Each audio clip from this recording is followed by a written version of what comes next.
Hei sahabat muslim tanah air.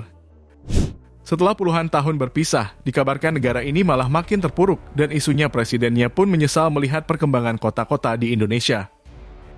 Ini adalah negara Timor Leste.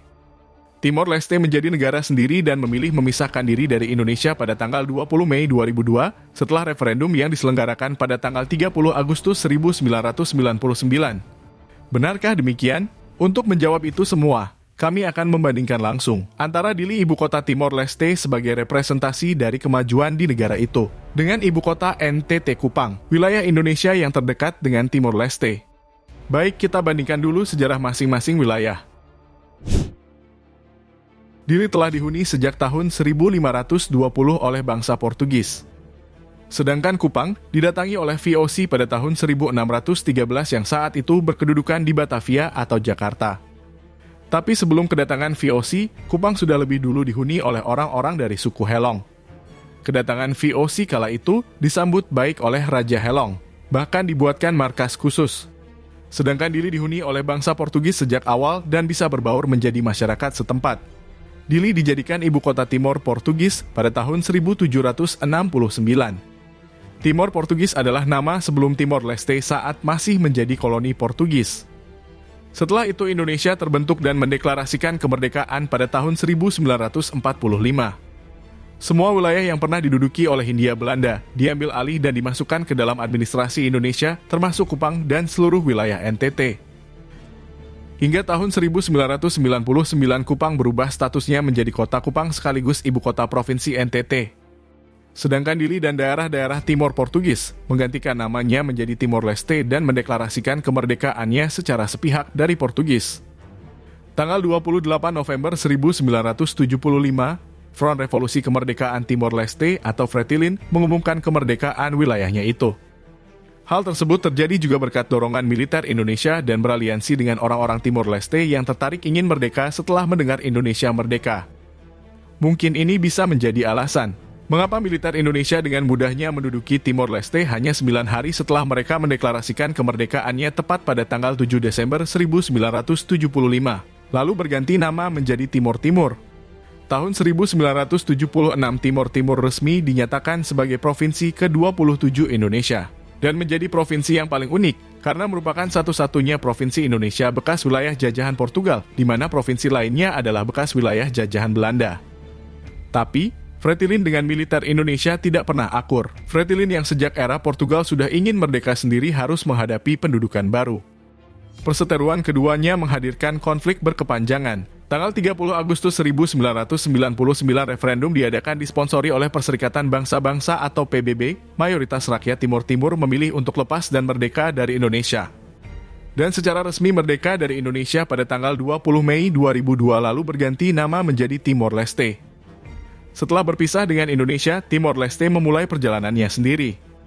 Ada bendera sendiri, lagu kebangsaan, mata uang sendiri, dan Dili berubah menjadi ibu kota negara yang berpopulasi 275.664 jiwa. Sedangkan Kupang masih sebagai ibu kota provinsi memiliki populasi 442.281 jiwa. Populasi di Kupang memang lebih banyak karena melihat luas wilayahnya pun melebihi Dili. Luas Kupang adalah 180,3 km persegi. Padahal di luasnya hampir sama 178,6 km persegi. Sekitar 64% penduduk Kupang beragama Protestan, 20% Katolik, 14% beragama Islam, sisanya Hindu, Buddha, dan Konghucu. Sedikit berbeda dengan Dili, di mana 95% populasinya beragama Katolik, 3% beragama Protestan, sisanya beragama Islam dan Buddha.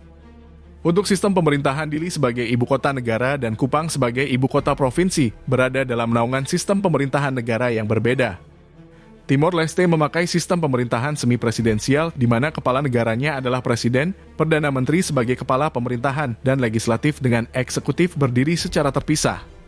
Sedangkan Indonesia menggunakan sistem pemerintahan presidensial, di mana kepala negara dan kepala pemerintahannya adalah presiden dan antara lembaga legislatif dengan eksekutif terpisah.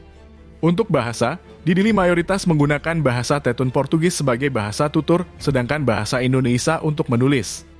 Kalau di Kupang sendiri, menggunakan bahasa Indonesia dan bahasa suku-suku setempat, di mana suku di Kupang juga banyak jumlahnya. Paling signifikan adalah Timor, Rog, Sabu, Tionghoa, Flores, dan sebagian kecil pendatang dari Sulawesi dan Jawa. Sedangkan di Dili banyak dihuni etnis Melayu Polinesia, Membar, dan mayoritas adalah suku Tetun. Yang paling terlihat perbandingannya adalah ketika bicara tentang pendidikan dan kesehatan. Bagaimana kedua wilayah ini meningkatkan taraf hidup masyarakatnya. Di negara baru ini akses pendidikan belum merata. Dalam wawancara dengan Mata Najwa, beberapa pemuda mengaku bahwa salah satu hal baik yang diwariskan oleh penduduk Indonesia adalah kewajiban belajar dari tingkat SD sampai SMA. Meski begitu, di Dili sudah ada beberapa sekolah bertaraf internasional sumbangan dari beberapa negara. Institusi pendidikan tinggi terbesar di Timor Leste juga berada di Dili. Universitas Nasional Timor Loro'sae atau UNTL.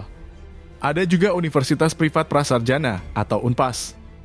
Kemudian Universidad Dili atau UNDIL dan Institut Teknologi Dili atau DIT. Sebuah institusi berbasis komunitas dan pendidikan non-profit. Sementara di Kupang lebih banyak lagi dan lebih beragam.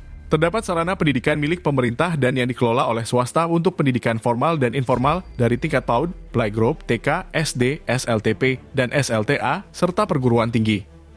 Kota Kupang memiliki sekolah taman kanak-kanak lebih dari 90 unit.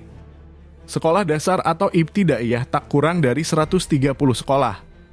Kemudian sekolah menengah pertama atau MTS lebih dari 58 sekolah. Sekolah menengah atas atau MA sebanyak 64 sekolah.